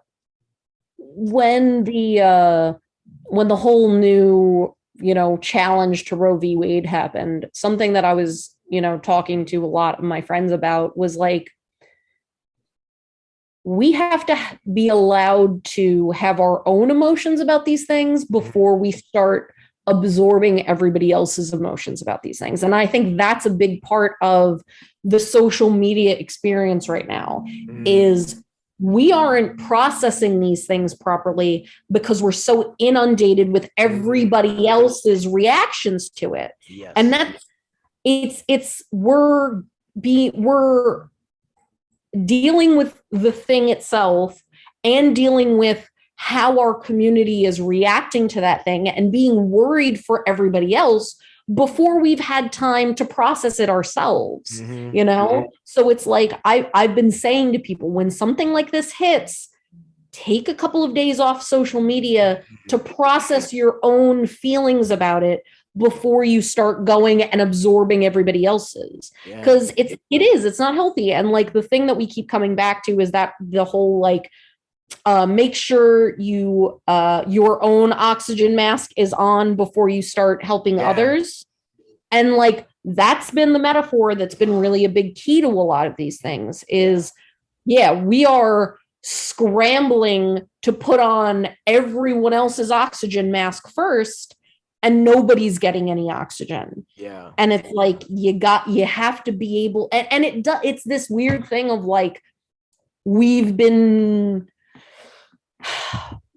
programmed a little bit to feel like doing that is being selfish, that taking care of ourselves in those moments is being selfish in some way. But it's like, it's the only way that any of us are going to survive, if we have that moment for ourselves before we start scrambling to help everybody else. Right. And you have to be stable in your own head before you can start helping other people be stable in theirs. It's, I've been doing, I think it's something a lot of people have been doing over the past couple of years, is like really shoring up my own mental health, because there's been just so many things like that where it's just like, I'm not even done processing this last thing that happened before the next thing comes up. And it's scary, and it's difficult, and we are in a place where we really do kind of need to depend on each other. But I think a part of that is acknowledging that we have to be strong in our own minds before we can really, or we're all going to burn out. We're all going to just crumble, because nobody's going to be strong enough to lift anybody else if they're not strong enough in themselves. There's a lot of truth to that. And also there was something else I wanted to add with that, in terms of like being kind of like selfish. It's like, I don't know, I guess when you give yourself time to really digest what's happening or what has happened. Also, I think like people don't give enough time to even try to like different depending on the case, like what we could be talking about. Like sometimes there are situations where it's necessary to look on both sides, because that's a lot of things. At least I seem to notice is the reactions very one-sided. It's like reacting this way or reacting that way, where it's Mhm. like I don't know. I always find myself staying neutral and just try to like get a look at the both sides to like formulate my own opinions or thoughts on the matter, or to reassure what I'm thinking is like not outrageous. Like Oh yeah. it's just so important to really try to like just try to get as much information so you're not like gonna completely trash on something that might not. Everybody's running real hot these Yeah, days. Everybody's running on everyone needs to fucking light a blunt and give each other shotties. Well, and maybe not these days, but fucking light up your own blunt and just put on some music you enjoy. No. uh, No. sometimes that's sometimes Sometimes that just helps. yeah. Yeah, It's honestly, yeah, self be present. self-care is very important, and like not trying to take on the world on your own, and being able to step back and reflect is super important, Yeah. because that's how like that's how you sure yourself up for whatever. And again, part of it is like learning when it's a hill to die on and when it's not. There's plenty of things that like you don't have to choose your battles. There's plenty of battles out there. There are plenty of things to get seriously to really put all your energy into, but you don't have to do that for every single little thing, because again, you're going to burn yourself out. You're going to run yourself into the ground, and then you're not going to be able to fight at all for when like you really need to. Yeah, absolutely. I couldn't agree more. Choose your battles for sure. You know, and hope for the best that the ones you're fighting for is what's gonna, ultimately reward you, you know, get you to like, where you wanna be.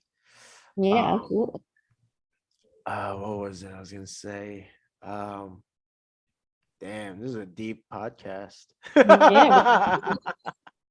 Yeah, I've been having some deep conversations as of late, and it's been awesome.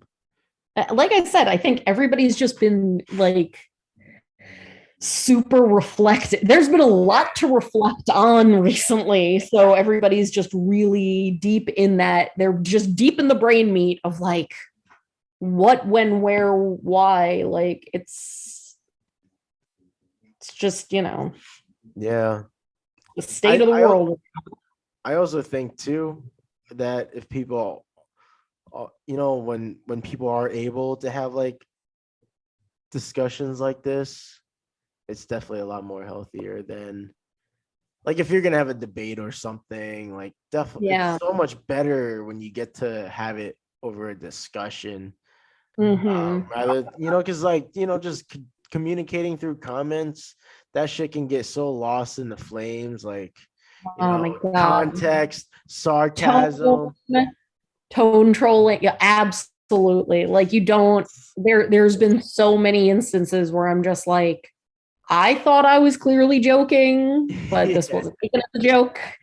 Or, you think that I'm saying something that is far more serious than what I'm actually saying. And that's, like, I always like anytime I post something where I'm being honest about my thoughts, but I say in a fucking like a G Terado way. I don't know. Like I feel like I always have like a joking tone to like when I'm trying to make a statement, but I always have like that hope in my mind. I mean, I should never have this expectation, but it's always in there.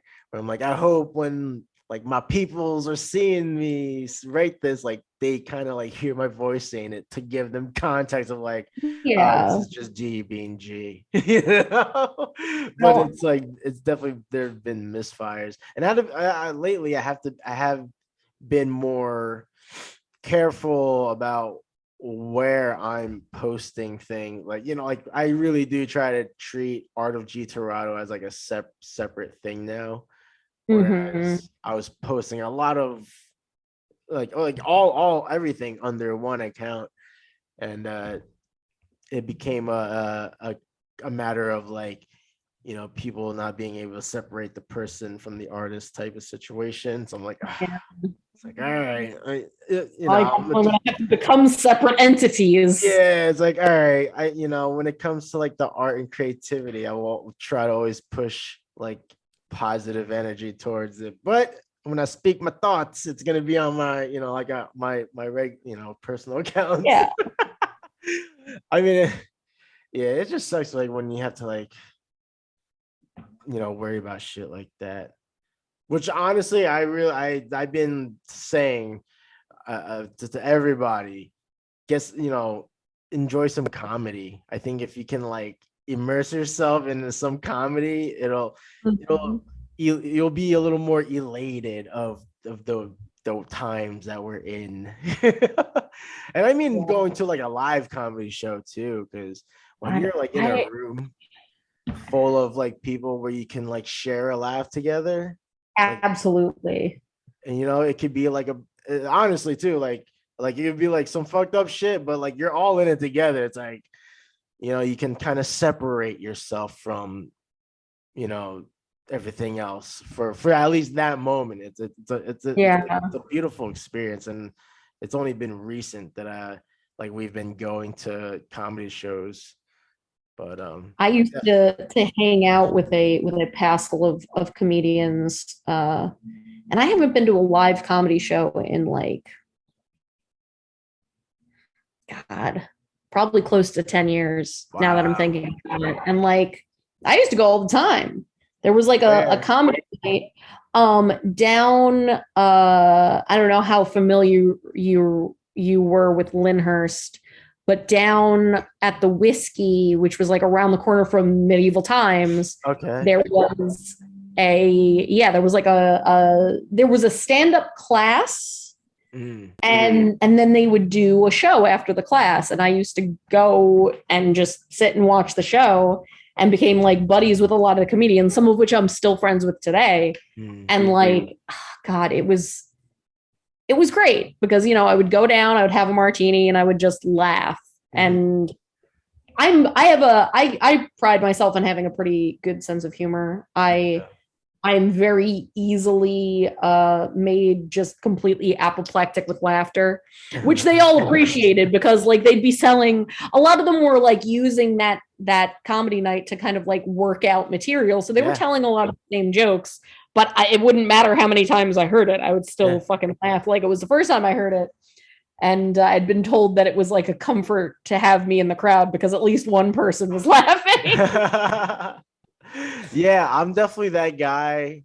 I can laugh at almost anything, Like unless it's like really stupid stuff. Like I yeah, laugh at very, very, very stupid stuff. even uncomfortable like moments. I'll be like, yeah, just that's how I cope with being uncomfortable. But I'll always have a reaction to Yeah. to something. Um, yeah, yeah, we really haven't started going till recently, and I think there's a comedy club in Jersey City. I feel like I might be wrong In though. Jersey City, there very well might be, but Maybe not not Jersey that. City. Maybe There's like the Bananas, which is in like I've been meaning to go up there, which is like in one of the hotels up on 46. If that, and there used to be a Rascals in the Cherry Hill. What hotel was that? Wherever they did Monster Mania. okay. Actually, I'm a filthy liar. It hasn't been that long since I've seen a live comedy thing, because over the pandemic, I caught a couple of Judah Friedlander's shows because he actually does these really amazing Zoom comedy shows. If you ever have the chance to catch one, where because he does a lot of crowd work.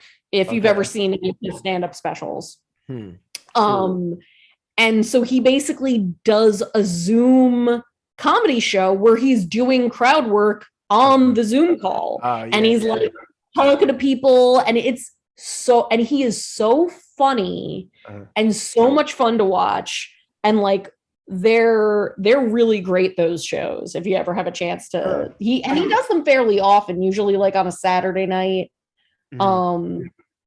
But yeah, what a blast. And he would bring in other comedians, and so I caught a couple of those during the pandemic. Which again proves how much of a piece of shit my brain is becoming, that I'm like, well, yeah, I haven't seen any live comedy in like years. And it's like, no, you fucking moron. You like saw at least 3 live shows last year. They were just on Zoom. Yeah. And like the other thing, like, because I love the art of stand-up comedy. Well, and I was really just gonna get into that. Especially the writing too. Well, because I think there's a lot of parallels between spoken word poetry and stand-up, like I've always felt that like every good poem kind of has a punchline. You're always building towards that last hit in the same way that you would write a joke. And like the way that stand-up can be very surreal sometimes and very abstract sometimes, but it always is building towards that emotion. Like there's a lot of similarities, and like some of the best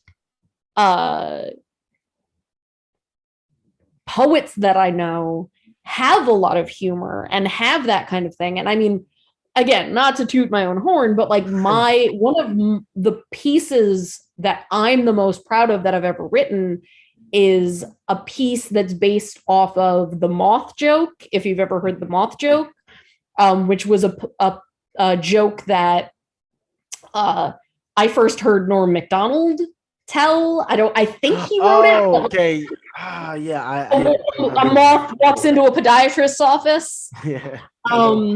So like when it comes to the art of comedy and the art of, because I love bad jokes, I love really silly, stupid jokes. I have a plethora of them bouncing around my head, but I love a joke that really you just need to know the setup and the punchline, and then you can fill the middle part in with as much as you want, and you can just keep going and filling in more detail.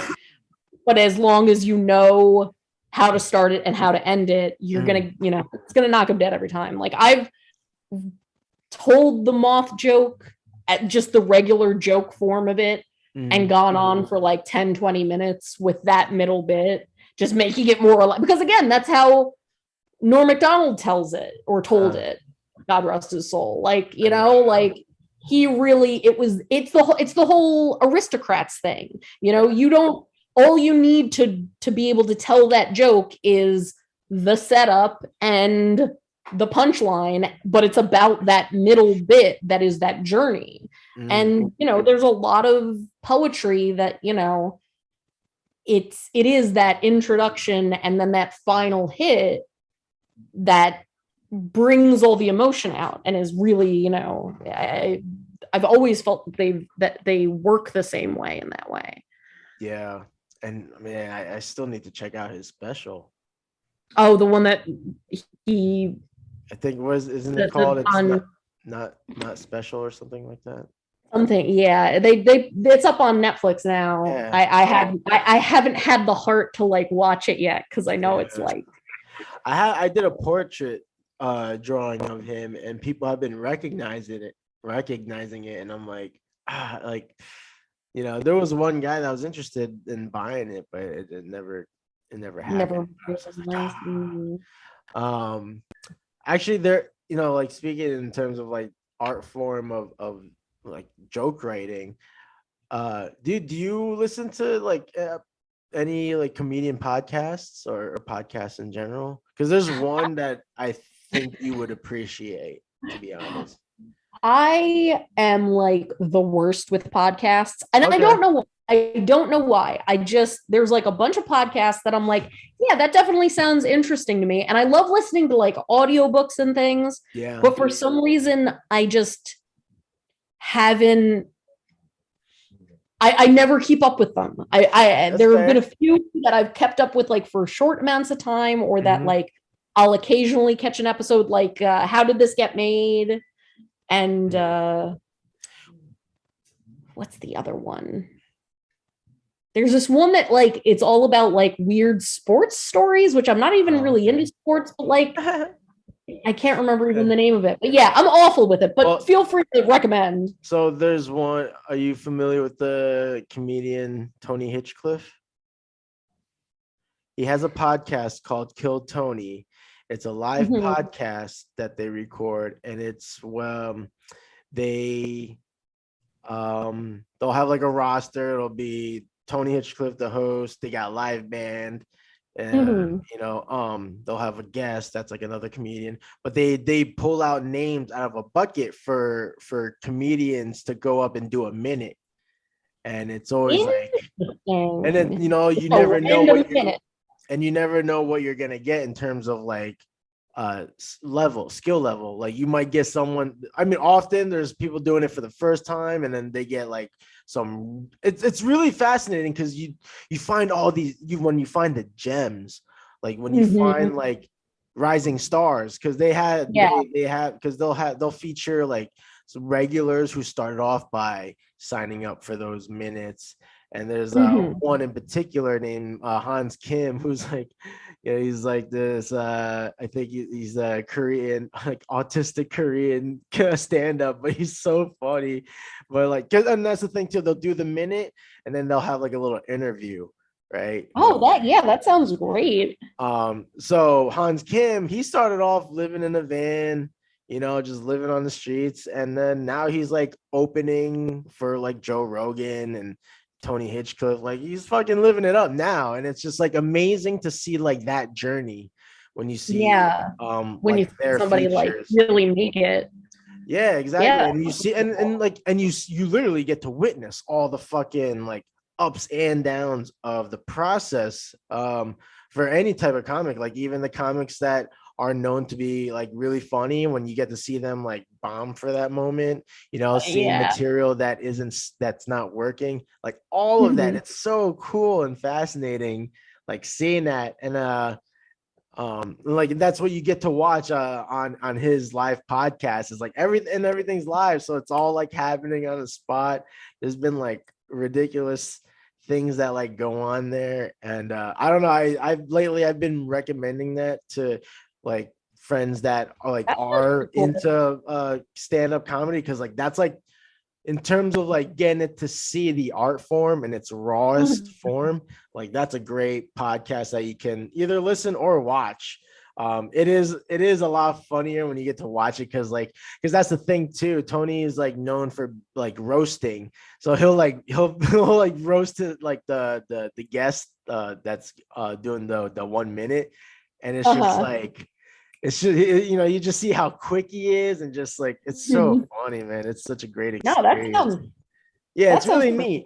It's really neat because then like, yeah, you see all the wonders that like at least that show offers people, because like they have like this one stand up that he's in Canada. um he's mentally challenged, and he has what is it, not Tourette's, he has a stutter. But Mhm. it's just so cool seeing like the people that they really support, like that again, the Yeah. community, like the stand-up community is like, it's amazing. Like I love that. I definitely like, I definitely look out for that, and try, would love to be a part of something as close as that. Which unfortunately I had to like leave that in Jersey. It's, Yeah. I'm sure that you'll find it again, No, it you is just got to great. find It's that little pocket of weirdos, for they sure. exist everywhere. For sure. Well, I am actually, I'm slowly getting there. Like I am fine. Like there is an area, Charlottesville. It's it's got a bad rap, but but the pitchforks and Yeah. Oh, yeah, that's right. Yes, yes, yeah. yes, yes. And I'm it like, didn't that does click. sound familiar. That Oh didn't yeah, that click was with like, me till we moved here, and I was like, "Oh, Charlottesville's oh, here." But oh, I've been a little scary. having successful events over there. I'm like, oh, like I'm kind of finding my people over here. Interestingly enough, but it's a that's a great community over there, honestly, for the arts. Mhm. Definitely a great art Yeah, community over there. there's some like really, that part of the country has its pockets for Yeah. creativity and Oh, Richmond is like is so much creativity. It's amazing. Like all the street art and the murals. mhm.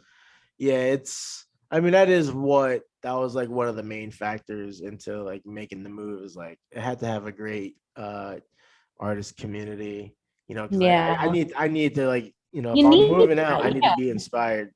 But yeah, you know what? Speaking of like markets and stuff, whoo, so many markets here. Oh, I'm sure. Because again, So I'm sure many. the outdoor space out there, I'm sure Yeah. is like bananas.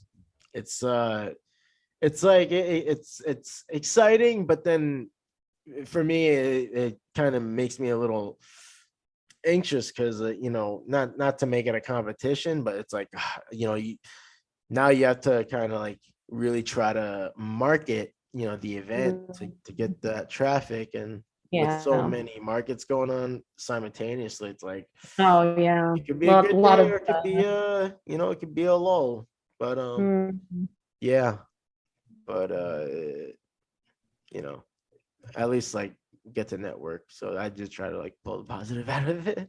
yeah. Yeah. Hot damn, Gia. We've done about 2 hours. Yeah. So wait, so correct me. Is this like your first like podcast appearance, or you've done one in the past? Or you've done I've done some podcasts okay. in the past. I actually was and sort of still am. We're kind of on hiatus, but we were doing a let's play of Remember X, which people can find on like all of your usual podcast places. It's Okay. Remember X, not a test. Um, I play a character named Donna Maitland on that podcast, but like there's been some talks between another friend of mine to do a podcast. I recorded an episode of a podcast that one of my partners is trying to put together. So there's some things floating around with me. Because I was gonna say before we bring this home, if there's anything you want to plug or any project updates you want to share with the listeners and viewers, and Well, um, I'm gonna plug Nerdy City, which is the gaming company that my partner Sean writes games with a whole host of other amazing game writers. It's where I published my game book, which is RPG Nasty, which is a one-shot horror RPG. But they just finished a book which I contributed to, which is Commandroids, which is kind of the big 80s robot role-playing game, but mixed with the Remember X stuff. So you're still like a teenager. It's like, instead of it's like ET, but instead of meeting ET, you meet Optimus Prime kind of scenarios. I like that. And the next book that they're all working on is Holomatics, which is going to be like Gem and the Holograms, Barbie and the Rockers, super glam star music related role play funness. And then, I mean, for me personally, I don't have a website.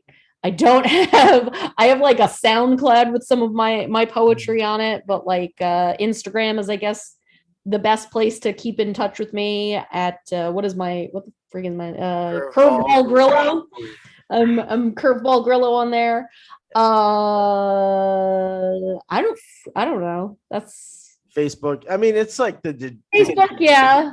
Facebook. I'm like Facebook and Instagram and Sometimes you post like the little comics with the figures, like the little. Like, oh, Bespin Luke. Yeah, I haven't done Bespin Luke in a while, but for anybody that's interested in a really stupid comic that I used to do, that I think I'll probably do again in the future. You can find that it's Bespin Luke or The Adventures of Bespin Luke on Tumblr, which is just a comic that I did with action figures. They're fun though. They are fun. I think some of them are hysterically funny, and I still laugh at them. But I really do like. You know what it is? A lot of those are like. I bought a bunch of stuff. I got like the Playmobil Ghostbusters Playhouse and a bunch of other play sets with the intention of like really upping my game with those comics. But then I moved and everything is in storage, so. What do you do? But yeah, Remember X Not a Test. What else? I don't know. I just do random stuff. Well, I mean, it makes it exciting.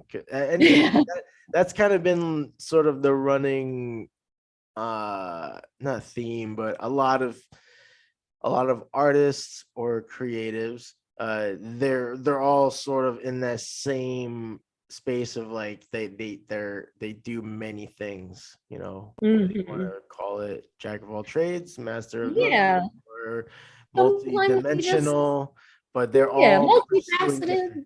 Yeah, it's because you don't have to be just like one thing. And I've had like a weird relationship with like the term niche, because it's like, you know, like sometimes I don't just do that thing, you know? Yeah, I don't just do zombies, I don't just do portraits.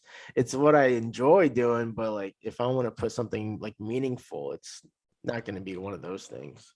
Yeah, and again, I think it keeps you fresh, you know. It keeps you hungry to like, oh well, I'm going to try this new thing, and if it fails, then I'm just going to go back to what I know I'm good at. For sure. So yeah, anyone tuning in that is like an aspiring artist or creator, like, yeah, you know, if you're still trying to figure out what your thing is, go at it, experiment, see what feels right, try stuff you enjoy. Like that's the thing too, like if you enjoy the process of, because that's a major key thing to be able to enjoy the process of creating in whatever format or medium. So see what fits right, and then just do you know, like if you don't know what to paint or whatever, just like do what you like, you know, just paint or draw what you like and keep trying things. And am I missing anything else?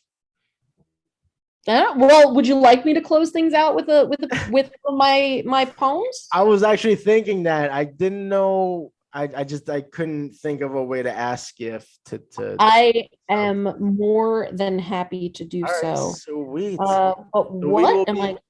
So yeah, before you, because we will close it. Cool. I'm gonna look at after. So, ladies and gentlemen, and non-binary folk, thank you for tuning in. If you've been joining us to the end here, thanks for tuning in. I hope you enjoy this podcast. Remember to like, subscribe, and share. Feel free to leave a comment, and be sure to follow us by following the links in the show descriptions. Now, again, I bring you Gia Grillo. Tinkerbell was a mean-spirited bitch. Fairies being too small to hold more than one emotion at a time, she held as tight as the grave to any bad one. She was all id, all tantrum, all fight, all fluster, and all fevered childish pout that said, I will die if you don't applaud. She was jealous, ill-tempered, spoiled, vindictive, went after Wendy with scissors and pins for a boy so ungrateful he forgot her completely a year after she died, and may he plummet into the sea for that sin, fairyless forever. That's what fairy dust is. A chemical reaction, anger and rage, every negative in concentrate.